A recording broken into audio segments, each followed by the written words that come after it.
Welcome to Pause with Polly on our season of Lent. Today's Friday, March 21st. This week we have been having conversations around peace, and the theme we have for today is rooted and grounded. And we start with the words of the monk and theologian Thomas Keating, and he said that peace is the pervasive sense of contentment that comes from being rooted in God while being fully aware of one's own nothingness. It is a state that endures beyond the ups and downs of life, beyond the emotions of the joy and sorrow. At the deepest level, one knows that all is well, that everything is just right, despite all appearances to the contrary. Reading these words and bringing this to myself, I would say that I cannot change the world overnight, but I trust that every small action I take ripples outward, joining with the trust of others who also believe that. We also believe that despite the chaos of our world, we can create peace. So when I think of this trust I have, and the words of Thomas Keating that invites us to consider an even deeper dimension of peace, one that remains steady regardless of the external circumstances, it soothes. It's understandable that this kind of peace doesn't deny life's challenges, but it transcends them.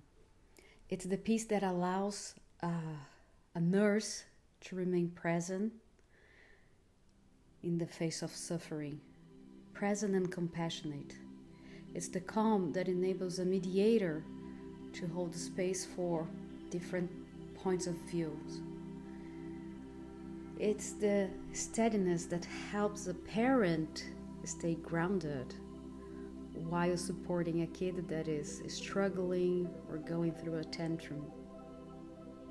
Sometimes we think of peace just far away, but bring that closer.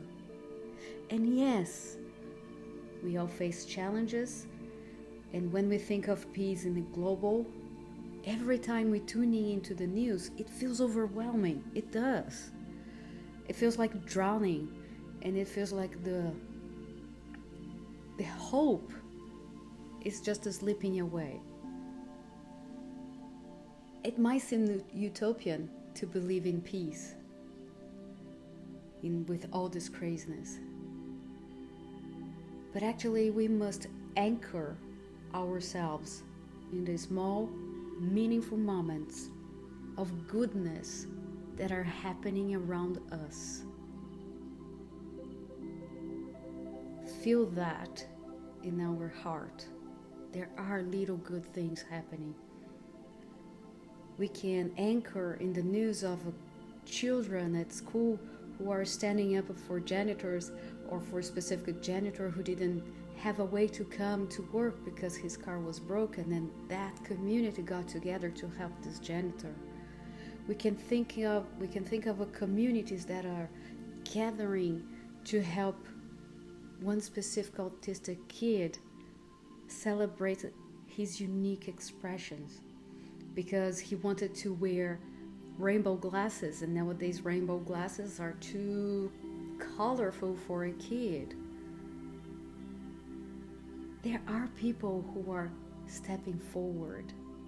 There are programs where refugees and locals come together, one learning language and culture, and the other gaining more than they have ever imagined by simply listening to stories of resilience. People who are left behind, people who have traveled to other countries and are far from their culture, their families, but they still find peace and joy into their daily basis. We can learn from one another, and we can anchor ourselves in these little things that are happening. Yes, we dream of peace. But peace is not just the absence of conflict. It is the presence of something greater. It is the shift where disagreement turns into opportunity for understanding. It is the grounding that allows us to navigate the storms of life because we are rooted in something deeper. We are rooted in God. We may not always feel this peace in here, in our core, in our heart, but every challenge we face, every challenge or craziness we see in the world is an invitation for us to practice peace. And now, more than ever, we are being called to choose peace daily, even when the world around us feels like, uncertain. Peace starts with me. Peace starts with you. It grows from us and it amplifies through us.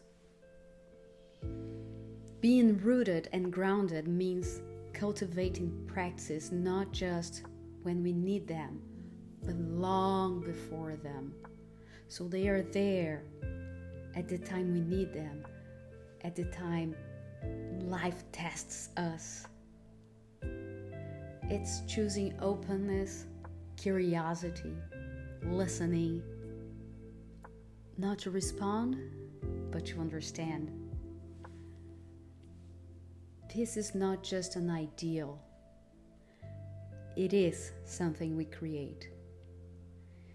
It is something we nurture. It is something we are responsible for. It's our calling. It's our practice.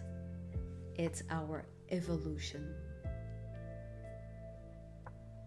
From me to you, from us into the world. So when you connect it to yourself, how am I viewing or observing peace from this different standpoint as something that transcends circumstances, can change your approach to difficult situations? How can you see that? How might this change within you and transform from you, within you, from you? And what helps you stay grounded in God's peace, even when external conditions are challenging? What can you get from your toolkit to be connected with God, to be rooted, to be grounded? Rooted, grounded, we create peace. Let's make it happen, little by little by little. Stay in peace. I'll see you next.